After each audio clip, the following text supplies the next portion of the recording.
beberapa saat lagi saya akan menutup sekian.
Oke, kita mulai untuk perkuliahan hari ini ya, pertemuan ke-14 ya, untuk pemrograman client server ya. Tentunya untuk yang kemarin sudah kalian kerjakan ya, untuk latihan-latihan harian sesuai dengan modul atau materi yang sudah saya berikan. Untuk materi nanti kalian akses di Classroom ya. Nah, diambil untuk menjadi bahan acuan ataupun sebagai bahan latihan nantinya. Untuk pengabsenan juga ya, jangan sampai lupa. Oke, kita mulai untuk perkuliahan hari ini mengenai perkenalan ASP.NET atau di dalam Visual Basic Net ya. Untuk pertemuan yang ke-14 ini adalah perkenalan ASP. Nah, ASP.NET atau Active Service Page Net ini adalah aplikasi lanjutan dari ASP sebelumnya ya. ASP.NET ini terdapat dalam pakai Microsoft Visual Studio ya, dari versi 2005 sampai 2010, sama halnya dengan VB.NET. ASP.NET menggunakan framework sebagai salah satu teknologi yang diunggulkan.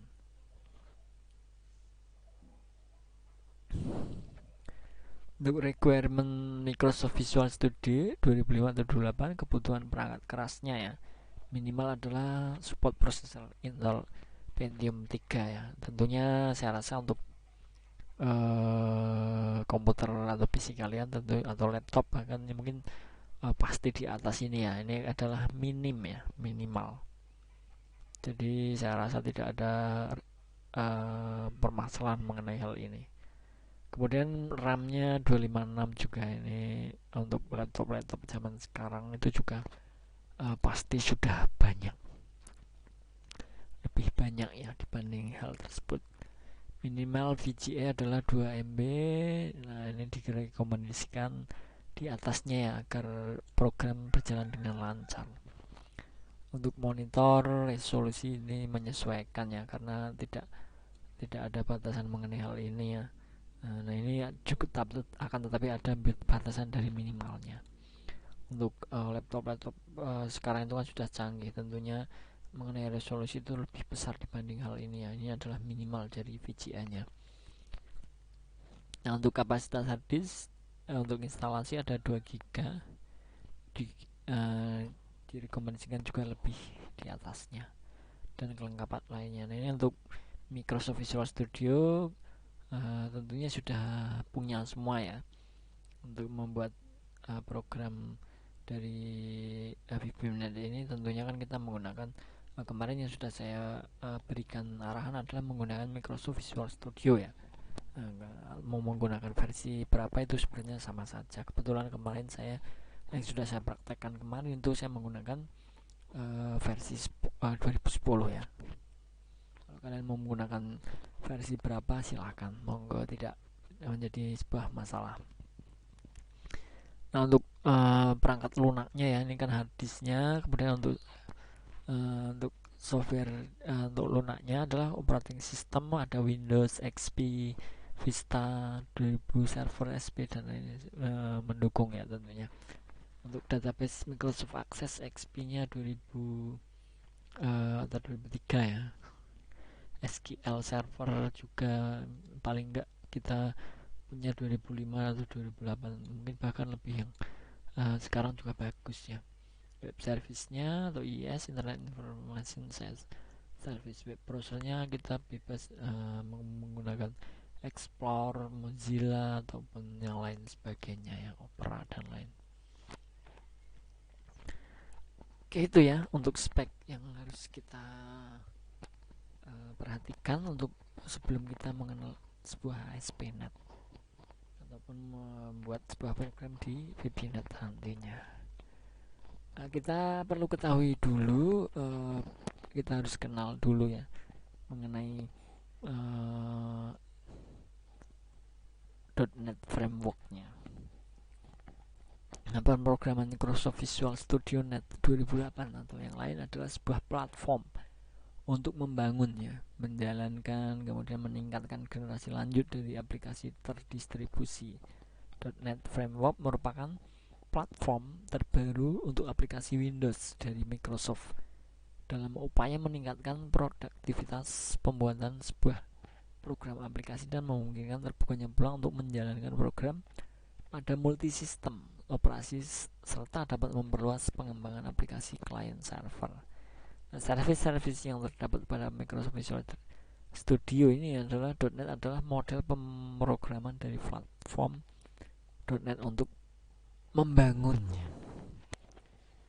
kemudian menyebarkan dan menjalankan XML web service dan aplikasi-aplikasi lainnya. Nah, seperti itu ya untuk pengertian mengenai .NET ya.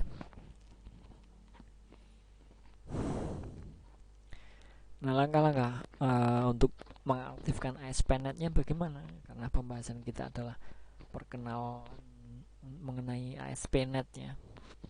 Itu saya berikan contoh modul ya, modul untuk mengaktifkan sebuah ASP.NET. Langkahnya bagaimana? Yang pertama, untuk mengaktifkan ASP.NET 2008 ataupun 2010, langkahnya sama ya, seperti ini. Ya, kita klik logo start di sini ya. Kalau di komputer ya, sama ya. Kalau di laptop juga, ini menyesuaikan Windows-nya, kalian menggunakan Windows berapa ya. Start, kemudian kalian cari all program, kemudian cari Microsoft Visual Studio, misalkan 2005, 2008 atau 2010. Nah, tentunya kalian tidak ada menu ini kalau kalian belum menginstal. Nah, saya rasa karena kita sudah pertemuan ke 14 itu pasti sudah ada ya. Ini sudah saya berikan link dari untuk download untuk mengenai Microsoft Visual Studio dari pertemuan awal ya. Tentunya sudah menginstalnya. Nah, seperti ini dari logo start tadi, pilih Microsoft Visual Studio ya di sini. Untuk ini seperti ini, Microsoft Visual Studio. Setelah seperti ini, kalian cari juga Microsoft Visual Studio. Ini yang langkah yang ketiga. Nah, selanjutnya nanti akan muncul awal Visual Studio ya. Untuk membuat aplikasi yang baru, maka dapat dipilih project new sini ya, new. Sedangkan untuk membuka dapat dipilih project open. Nah, di sini ada open sama new ya. Di sini ada open sama new, tergantung kalian mau membuat atau membuka. Kalau ini tampilan 2005 ya, sebenarnya sama saja. Kita kemarin menggunakan 2010, itu pada intinya sama. Nanti ada semua, terkadang hanya tampilan dari depannya aja ya, tapi untuk fungsinya sebenarnya sama. Kita klik di open ya, nanti akan kita membuka, kemudian klik new ya, akan kita membuat dari awal ya. Jadi jangan bingung karena tampilan tersebut ya, karena memang di setiap pengembangan ya, itu di software manapun itu tentunya tahu ya, kalian ada misalkan Windows saja itu sekarang sudah sampai 11 ya kalau tidak salah. Itu kan sebuah pengembangan. Nah, fungsi dari pengembangan tersebut mungkin lebih efisien, lebih efektif dan lain sebagainya. Ada plusnya ya, dan juga ada minusnya. Kalau untuk komputer laptop yang kurang mumpuni, tentunya akan menjadi sebuah masalah. Nah, itu sama halnya dengan Microsoft Visual Studio. Mungkin sama ya untuk fitur dan lain sebagainya. Mungkin ada penambahan sedikit. Kalau 2005 ke 2008 mungkin ada penambahan apa, kemudian 2008 ke 2010 itu ada penambahan apa. Nah, itu yang membedakan biasanya seperti itu, dan pada intinya itu sama untuk fungsi dari pada Microsoft Visual Studio tersebut untuk membuat sebuah program .NET misalnya, seperti itu. Paham ya? Jangan bingung dengan tampilan seperti ini karena ini adalah versi 2005. Oke, untuk rangkuman dari yang saya jelaskan tadi, pemrograman ASP.NET ini adalah sebuah platform untuk membangun, menjalankan dan meningkatkan generasi lanjut dari aplikasi terdistribusi ya. Net Framework ini merupakan platform terbaru untuk aplikasi Windows dari Microsoft. Dalam upaya meningkatkan produktivitas pembuatan sebuah program aplikasi dan memungkinkan terbukanya peluang untuk menjalankan program pada multisistem operasi serta memperluas pengembangan aplikasi client server. Nah,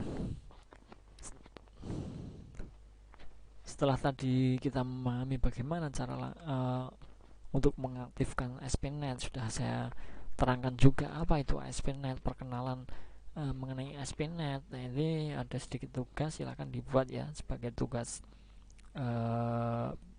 individu. Silahkan disimpan dulu, nanti pada saat UAS baru kalian kumpulkan. Program sederhana tentang penjualan barang menggunakan ASP.NET. Oke, di sini ya.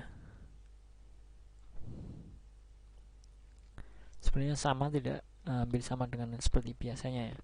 Jadi nanti kalian cari terlebih dahulu ya, VBNet dan ASP.NET itu sebenarnya apa sih perbedaannya, baru kalian membuat tugas ini, baru paham ya. Karena tidak banyak perbedaan antara VBNet dan ASP.NET.